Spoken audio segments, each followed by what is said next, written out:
Who said nerds can't be healthy?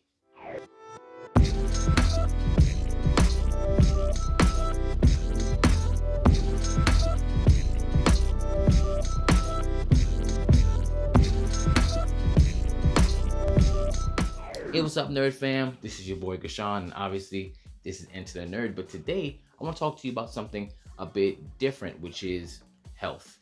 It's very important to me. That was something that was passed on to me by my stepfather and my mother. They were both personal trainers, and it wasn't just about how you looked. It was about how you felt and being able to live longer and do the things that you love to do. And obviously, on this channel, we love reading comic books and watching movies and talking about anime and debating with our friends. And I want us to be able to do that for as long as possible, as healthy as humanly possible. Now, before we get into anything physical, the first thing we got to talk about is mental health. So I want you to be comfortable with yourself. You're not comfortable with yourself internally, who you are, what makes up who you are. It's going to be hard to move on to the physical stuff, because if you don't love yourself, just who you are, you're going to have a problem. And if you need help, therapy is always there. It's there for anyone. Sometimes you don't have the answers within yourself. Sometimes you're not surrounded by people who know the answers as well. So make sure you go and seek that if you need it. That's one of the things that I've known, especially if I've had to train people in the past, is that there's always something internal that they're not okay with, which always comes out on the outside, how they treat their bodies. And you only get one of those, which is something that I really want to speak about. Now, moving on to the physical part, I'm going to say that no matter what size you are, you are not worth less than another person. So what I'm saying here had nothing to do with your aesthetics, had nothing to do with how you look to other people. When I talk about health, I'm talking about your body running at its most efficient state, being able to have, healthy blood sugar, stuff like that. And that always depends based on your height and, density and body frame, blah, blah. There's a whole bunch of different things we could talk about there.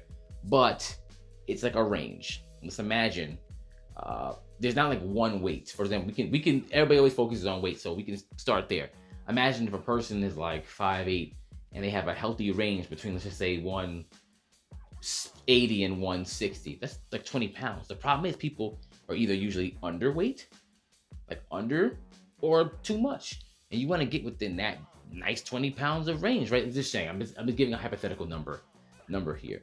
And that doesn't require you eating like celery sticks and stuff. A lot of people make health very, very strenuous, and especially when it comes to food, because that's usually the common denominator about health is what you put in your body.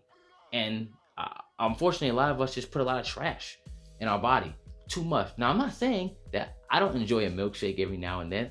People who know me know I have like a sweet tooth, but that's not the majority of what I put into my body. Like, it's just not. I enjoy it, and when it's there to enjoy it, I can enjoy that. But it's about finding balance. And even the stuff that I do put that's supposed to be healthy is not like something that's plain. There are tons of things that are low calorie, but fill me up and taste great.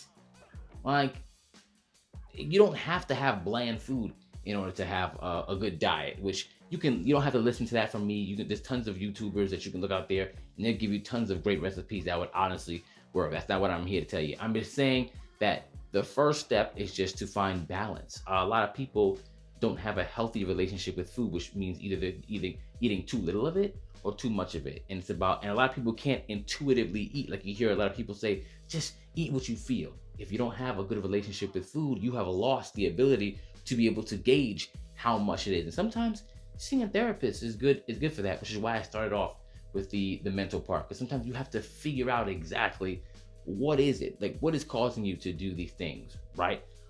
We're not also, once again, we're not leading with aesthetics here. We're not.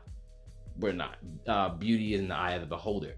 However, fitness has nothing to do with that. High cholesterol, hypertension, all those things, they doesn't matter. And I'm not saying that these things, that's why I'm not just saying overweight as well, because underweight has its own set of problems too. It's about just finding that healthy range that you are in. And I want you to get there, because I want you to sit there and be able to not just enjoy the nerd stuff so we can sit there and talk about it. I also want you to be able to enjoy your family members and be around them for longer. That's very important to me. There are a lot of things, a lot of people might say, well, everyone's gonna die anyway, so it doesn't matter. It's true. At some point, we're all not going to be here. But there are so many things that we can control, believe it or not. We don't understand. And the biggest thing, like I say, is food, because that's like the behavior that we have the most control over. And obviously some people, eat 3 to 5 times a day and put, 3 to 5 times as much crap as other people. Things like cancer, which is rising in our population, is something that has already been proven that we have a large part in. I know my mother died of cancer, and this is like one of the healthiest people I knew, but there was a certain portion of her life where she was heavily stressed and she was doing like weird stuff with her body as well, and it took a toll. And sometimes, even if you have a long stretch of being healthy and you have like a brief period, you never know how much damage that could do. And your body, like I said, you only get one. You only get one. And we should take care of it. Like we take advantage of being able to do something as simple as getting up and walking, breathing without struggling, being able, just those simple things, moving our hand, even me just being able to move hands, sit here and talk to you. It's not lost to me that is a privilege. It's a privilege for me to do that. So I want to take care of this vehicle that I have that drives me to be able to go to work, to talk to you, to just run around with my family and do all these cool things, right? So this is the kind of message that I just wanted to get to you, that it's one step at a time. I mean, if you're a person who just sits down most of the day, get up, walk around a block a couple times. When it comes to exercise, it's obviously an entirely different thing. I'm not saying you have to become a bodybuilder or the fittest athlete in the world. If that's what you want to do later, you can. But strengthening your bones is excellent, right? Increasing bone density. Like, you can have a great diet, but fitness, in terms of being physically fit, is something that's very important as well. The older you get, your bone density decreases naturally. It's something that naturally happens, so you have to keep that in mind. So being underweight is also a terrible thing to be if you're not working out. You know what I mean? And nobody said, once again, that you have to do what you see some of these bodybuilders, some of your favorite fitness influencers doing.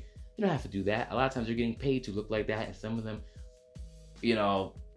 shocking, are not even natural, right?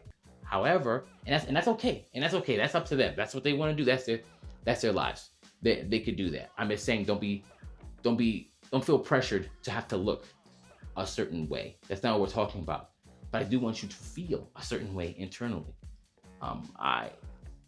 There's certain things that are just avoidable.